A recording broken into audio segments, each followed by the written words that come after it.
Good morning class. हम लोगों ने पहले पढ़ लिया है जो चैप्टर पढ़ रहे थे रासायनिक अभिक्रिया एवं समीकरण, उसका कुछ ऑब्जेक्टिव क्वेश्चन किया था। उसके बाद कुछ क्वेश्चन रह गए थे, उसको आज हम लोग पुनः आगे करेंगे। तो आप लोग तैयार हैं? पिछली बार जो क्वेश्चन किए थे उसमें से बहुत सारे बच्चों का जवाब आया है, बहुत सारे बच्चों का अच्छा हुआ है, अच्छी तैयारी चल रही है। आगे देखते हैं, आगे आज का जो क्वेश्चन होगा हम लोगों ने कर लिया था, कहाँ तक कर लिया था उसको हम लोग देखते हैं, फिर आगे करेंगे। क्वेश्चन हमने कर लिया था 10 20 तक कर लिया था, 20 यहाँ तक कर लिया था हम लोगों ने।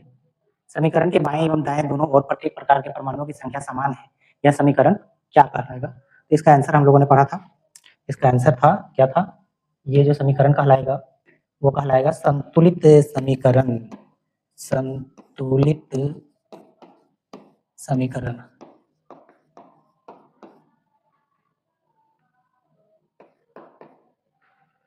संतुलित समीकरण बोर्ड की परीक्षा में संतुलित समीकरणों को संतुलित करने का आता है 1 या 2 नंबर को। यह संतुलित करना सभी बच्चों को आना चाहिए।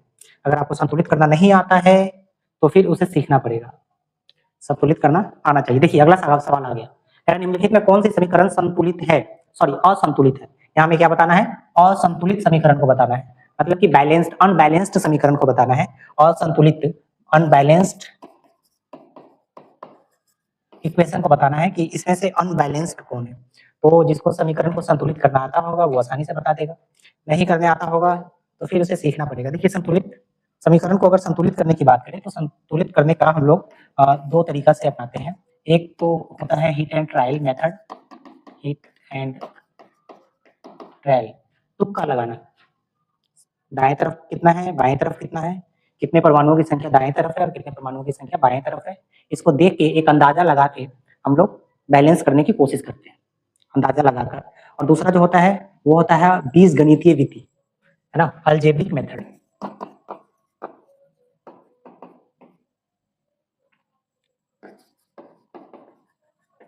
बीजगणितीय विधि।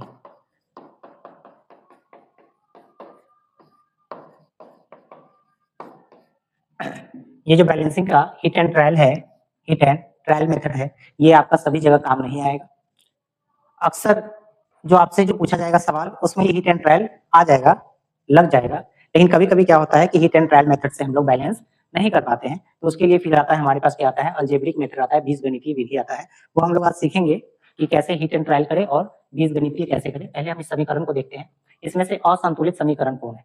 असंतुलित समीकरण, समीकरण को संतुलित करना और समीकरण को असंतुलित करना।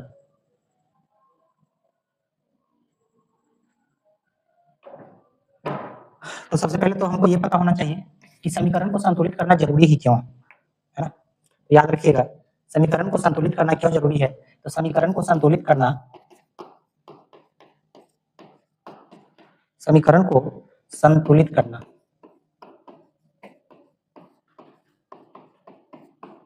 समीकरण को संतुलित करना क्यों जरूरी है? ताकि द्रव्यमान संरक्षण के नियम का पालन हो सके।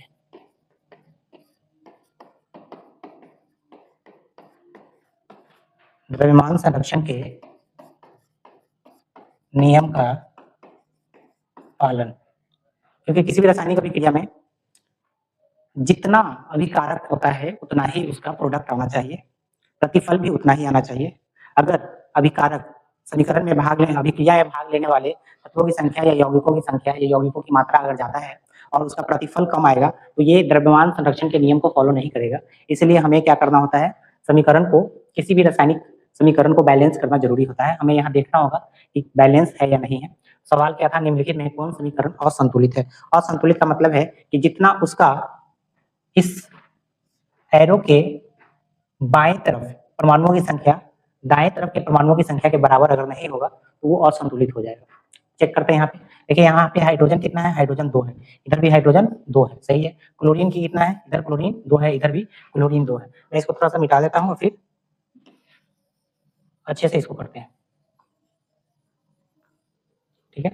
हमारा सवाल क्या था, ये पहला नंबर समीकरण क्या था, H2 प्लस Cl2, ये क्या बना रहा है, 2HCl बना रहा है।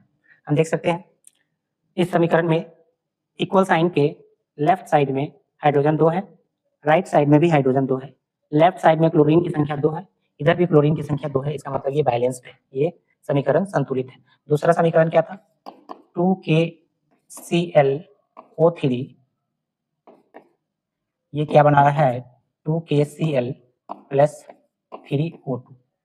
इस समीकरण को देखेंगे। अच्छा, ये पहला वाला जो समीकरण है, ये कौन सा समीकरण का उदाहरण है? इसमें देखिए दो तत्व आपस में मिलकर क्या बना रहा है? एक यौगिक बना रहा है। दो तत्व आपस में मिलकर दोनों क्या हो रहा है? संयोग हो रहा है। इसलिए ये कौन सा अभिक्रिया है? संयोजन अभिक्रिया है। ये संयोजन अभिक्रिया है। ये कौन सा अभिक्रिया है? जिसमें देखिए एकल यौगिक टूटकर दो नए नए यौगिकों का निर्माण कर रहा है। ये कौन सा अभिक्रिया है? ये वियोजन अभिक्रिया है। ये कौन सा अभिक्रिया है? ये वियोजन अभिक्रिया है ना। तो इसको देखिए ये बैलेंस है या नहीं है। इधर देखिए इसमें कौन कौन है? K है, Cl है और O है। इधर भी K है, Cl है और O है। इधर K कितना है? तो इधर K की संख्या 2 है। Cl की संख्या कितनी है? तो Cl की संख्या 1 है। ऑक्सीजन की संख्या कितनी है? तो ऑक्सीजन की संख्या 3 दूनी 6, सॉरी 3 दूनी 6। इधर क्लोरीन भी कितना है? क्योंकि 2 लगा हुआ है तो इधर क्लोरीन 2 है। इधर देखिए कितना है? K की संख्या कितनी है? K 2 है। क्लोरीन कितना है? क्लोरीन भी कितना है? 2 है। ऑक्सीजन कितना है? ऑक्सीजन 3 दूनी 6 है।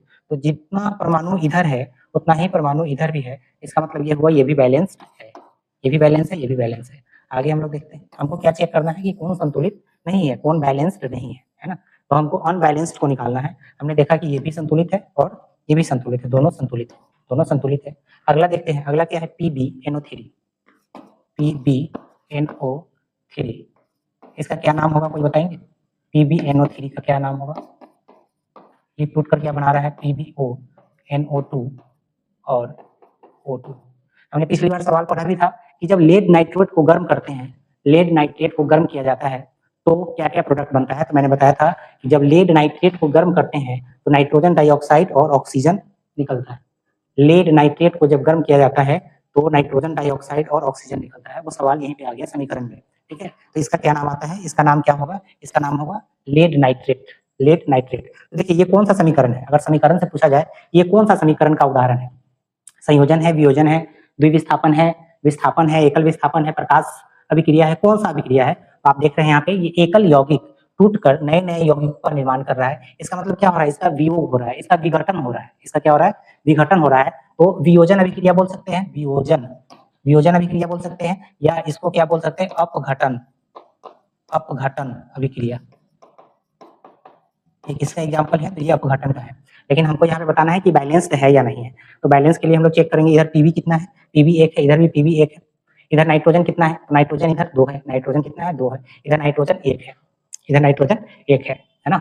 ऑक्सीजन इधर कितना है? तो ऑक्सीजन है 3 दूनी 6। ऑक्सीजन की संख्या 6 है। तो इधर ऑक्सीजन कितना है? जोड़ लेते हैं। 2 यहाँ है, 2 यहाँ है, 4 और 1 5। इसका मतलब ये हुआ कि ये जो समीकरण है ये बैलेंस नहीं है, ये बैलेंस नहीं है। हमें वही बताना था कि इसमें से कौन सा असंतुलित है, इसमें से कौन सा असंतुलित है वही बताना था। तो हमारे सवाल का आंसर मिल गया है कि सी नंबर जो है असंतुलित है और सी ही इसका आंसर होगा। हम लोग एक बार और चेक भी कर लेते हैं डी को कि क्या डी है क्या। यहाँ पे देखिए हाइड्रोजन, हाइड्रोजन की संख्या इतनी, यहाँ पे कितनी है? तो हाइड्रोजन की संख्या है 2 दूनी 4। ऑक्सीजन की संख्या कितनी है? ऑक्सीजन की संख्या 2 है। यहाँ पे हाइड्रोजन की संख्या कितनी है? 2 दूनी 4। यहाँ ऑक्सीजन की संख्या कितनी है? यहाँ पे 2 है। देखिए इस तरफ हाइड्रोजन जितना था उस तरफ भी उतना ही है, ऑक्सीजन जितना था उस तरफ भी उतना ही। तो इसलिए ये समीकरण जो हो जाएगा हमारा संतुलित हो जाएगा। हमारे सवाल का आंसर जो हो जाएगा क्या हो जाएगा? सी नंबर, PbNO3 का whole twice PbO plus NO2 plus oxygen gas, ये संतुलित नहीं दिया हुआ है, ठीक है। चलिए अगले सवाल की ओर चलते हैं। निम्नलिखित में कौन समीकरण संतुलित है? निम्नलिखित में कौन समीकरण संतुलित है? देखिए संतुलित समीकरण किसे कहते हैं? तो वैसा रासायनिक समीकरण जिसमें अभिकारक और उत्पाद के कुल परमाणु का द्रव्यमान बराबर हो उसे संतुलित समीकरण कहा जाता है। ऐसा समीकरण जिसमें अभिकारक, अभिकारक आप समझ रहे हैं कि किसी भी रासायनिक समीकरण में तीर से पहले जो होता है वो क्या होता है? अभिकारक होता है ना। और तीर के बाद जो होता है वो क्या होता है? प्रतिफल होता है, प्रतिफल होता है। तो अभिकारकों की संख्या, अभिकारकों की संख्या नहीं, सॉरी, अभिकारकों के परमाणुओं की संख्या, अभिकारक के परमाणु का कुल द्रव्यमान अगर बराबर है प्रतिफल के परमाणुओं के कुल द्रव्यमान के। तो ऐसा समीकरण क्या कहलाएगा? संतुलित समीकरण कहलाएगा। तो ये जो समीकरण कहलाएगा क्या कहलाएगा? संतुलित कहलाएगा। और मैंने अभी थोड़ी देर पहले बताया था कि संतुलित करना क्यों जरूरी है, ताकि द्रव्यमान संरक्षण के नियम का पालन हो सके। तो अभी हमको इसमें से देखना क्या है, निम्नलिखित में कौन समीकरण संतुलित है? संतुलित है तो दोनों तरफ हमको चेक करना पड़ेगा, दोनों तरफ चेक करना पड़ेगा। ये अभिकारक और ये प्रतिफल, क्या दोनों के परमाणुओं की संख्या बराबर है? ये चेक करना पड़ेगा। तो आइए चलिए चेक करके देखते हैं। तो यहाँ पे देखिए Fe लोहा कितना है? 1 है, इधर भी 1 है, ठीक है। क्लोरीन इधर 2 है, इधर क्लोरीन 3 है, क्लोरीन इधर 3 है। इसका मतलब ये बैलेंस्ड नहीं है, इसका मतलब ये हुआ कि ये बैलेंस नहीं। अगला देखते हैं, अगला क्या है? अगला है NH4 NO2 NH4 NO2 N2 और 2H2O। क्या ये बैलेंस्ड है? तो हम देखते हैं। N नाइट्रोजन इधर कितना है? 1 2, इधर नाइट्रोजन कितना है? 2, ठीक है। हाइड्रोजन इधर कितना है? हाइड्रोजन है 4, इधर हाइड्रोजन कितना है? 2 2 4। नाइट्रोजन हो गया। ऑक्सीजन इधर कितना है? ऑक्सीजन है 2, इधर ऑक्सीजन कितना है? इधर भी ऑक्सीजन है 2। तो हमें मिल गया संतुलित समीकरण मिल गया। दोनों तरफ अभिकारक और प्रतिफल दोनों का परमाणु संख्या, दोनों का परमाणु के द्रव्यमानों की संख्या जो है दोनों तरफ बराबर है, इसलिए हमें संतुलित समीकरण मिल गया। अगर हम चेक करना चाहें तो अगला भी चेक कर सकते हैं। अगला क्या है? FeO2 बना क्या रहा है? Fe2O3 बना रहा है, Fe2O3 बना रहा है। तो इसको हम लोग चेक करेंगे। कैसे चेक करेंगे? कि दोनों तरफ देखेंगे परमाणुओं की संख्या। Fe 1 है, Fe2 मतलब इधर तो 2 हो गया, तो ये 2 पहले कट गया। यहाँ पे देखिए K 1 है, K 1 है, Br इधर 1 है, इधर 2 है, तो ये भी कट गया। इसमें हमें क्या बताना था? समीकरण कौन सा संतुलित है इसके बारे में बताना था, ठीक है। अभी हम लोग सीखते हैं कि समीकरण को संतुलित करते हैं कैसे, है ना। तो पहले एक एग्जांपल ले लेते हैं। हमारे पास एग्जांपल क्या था? FeCl2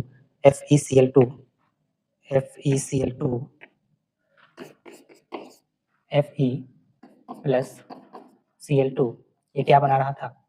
ये बना रहा था FeCl3, ये बना रहा था FeCl3। इसको हमें संतुलित करना है ना। एक तो होता है हीट एंड ट्रायल मेथड और दूसरा क्या होता है? Algebraic method. तो अभी हम लोग अलजेब्रिक मेथड से इसको बैलेंस करने की कोशिश करेंगे। देखिए अलजेब्रिक मेथड में कुछ नहीं होता है, हमें वेरिएबल्स मानने पड़ते हैं। जैसे ये दिया हुआ है तो हमने मान लिया कि इसके साथ जो वेरिएबल लगा हुआ है, इसके साथ जो वेरिएबल लगा हुआ है, यहाँ पे हमने मान लिया कि ए है और यहाँ पे बी है, यहाँ पे सी है, ठीक है। 3 मान लिया। अब देखिए, अब यहाँ पे ए कुछ तो लगा हुआ है, नहीं तो ए Fe इस तरफ कितना है? सी है, ठीक है। उसके बाद बी Cl में 2 था तो 2b हो जाएगा बराबर, इधर कितना है? सी के साथ 3c हो गया, ठीक है। अब इस मेथड में हमें क्या करना होता है? किसी भी एक वेरिएबल को मानना पड़ता है। माना a बराबर a, जैसे ही a बराबर a मानेंगे तो c का मान भी 1 हो जाएगा, क्योंकि ये दोनों आपस में बराबर है। जैसे ही c का मान 1 होगा तो यहाँ से हम लोग देख रहे हैं कि 2b बराबर है 3c, तो 2b बराबर क्या हो जाएगा? 3 × 1 हो जाएगा। 2b बराबर क्या हो जाएगा? 3 हो जाएगा। तो b बराबर क्या हो जाएगा? 3/2 हो जाएगा। अब देखिए हमारे पास फ्रैक्शन में आ गया, तो इस फ्रैक्शन को हम लोगों को क्या करना पड़ेगा? पूर्णांक बनाना पड़ेगा। तो पूर्णांक बनाने के लिए हम इसको क्या करें? देखिए हमारे पास वैल्यू आ गया है a बराबर 1, b बराबर 3/2 और c बराबर 1। ये फ्रैक्शन है, तो फ्रैक्शन को चेंज करने के लिए हम क्या करते हैं? इसको 2 से गुना कर देते हैं, ताकि ये आपस में क्या हो जाएगा? दोनों कट जाएगा। अगर यहाँ 2 से गुना किए हैं तो ये कितना आ गया? 2 से जैसे ही गुना किए हैं तो ये आ गया 3, तो इसको किए हैं तो इसको भी करना पड़ेगा, सबको करना पड़ेगा इक्वल, ठीक है। अब सिंपल, a का मान 2 आ गया, b का मान 3 आ गया, c का मान 2 आ गया। तो जहाँ जहाँ था वैल्यू उसको हम वहाँ वहाँ डाल देंगे। तो वैल्यू को डालिए, वैल्यू डालिए, a की जगह पे क्या था? b की जगह पर और c की जगह पर, है ना। सभी वैल्यू को पुट करेंगे तो हमारा आंसर आ जाएगा।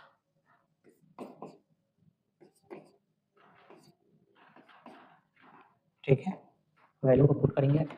a का वैल्यू कितना है? a का वैल्यू 2 है। b का वैल्यू कितना है? तो b तो यही था। c का वैल्यू कितना है? 2 है। अब देखिए क्या ये बैलेंस है? हाँ ये बैलेंस है। क्लोरीन 3 दूनी 6 बैलेंस हो गया। ये जो हमारा इक्वेशन हो जाएगा वो बैलेंस